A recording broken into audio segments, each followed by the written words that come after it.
Hello, podcasters. Welcome back. This is part 2 of the video on different types of podcasts. All right. The next 3 that we're going to talk about are non-fictional storytelling, fictional storytelling, and repurposed content. These have been grouped together because they take a bit more planning, a little bit more editing, but they're really engaging. So you might want to choose them. So a non-fictional storytelling podcast format is where you're telling a story about real life events in either having one story in an episode or having a story span several episodes of a podcast. Now, the benefits of this is you're not limited to one source of audio. You can add in other elements like cool sound effects or nature sounds or interviews or whatever that you need to really start to tell the story of your event or something that's happening in the world. And it's a really engaging thing for people to listen to.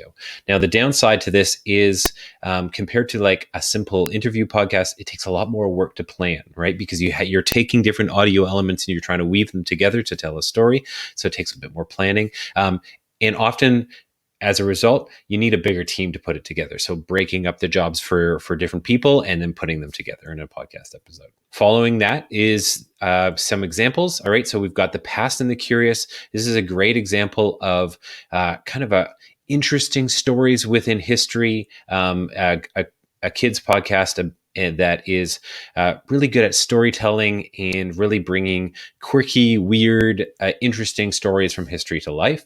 The other one is super funny, a kid's podcast called Wow in the World.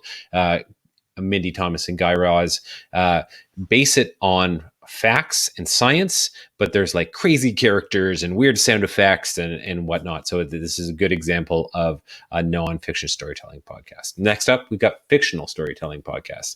This one you might really like because it's really creative. It's also called podcast theater sometimes. And you kind of have a choice whether it's like a single narrative voice, i.e. like just one or two of you telling an engaging story, or you could have full on like multiple actors and things like that too.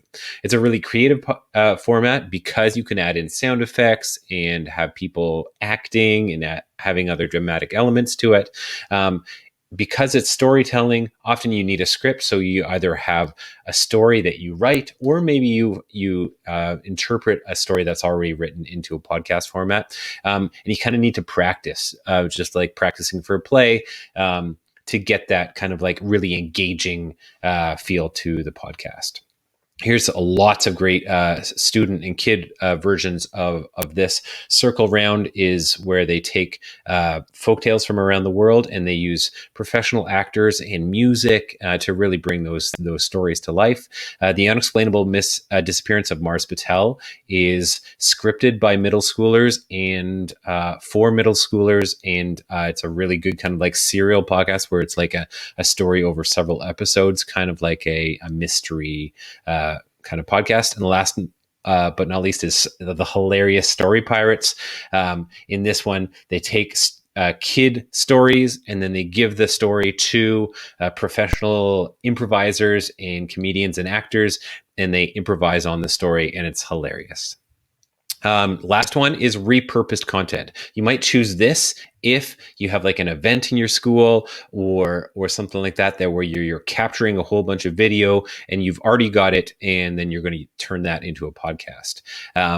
You already have the content. Maybe there was a concert that was recorded, or something like that, or performance that you're going to then turn into a podcast.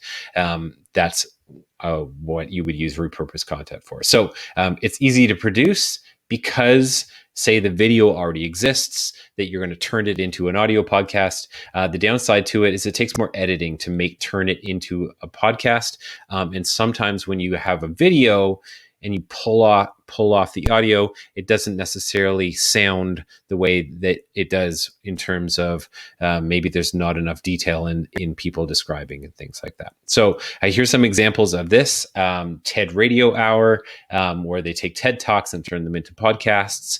Or Colson Radio did a great one about a film festival they had at their school. So that's a good example of a school event that they turned into a podcast, where they took the audio from that event at the school and then did some interviews the night of, and then put that together in a podcast. So there you go. So you've got 7 options. Which one are you going to pick?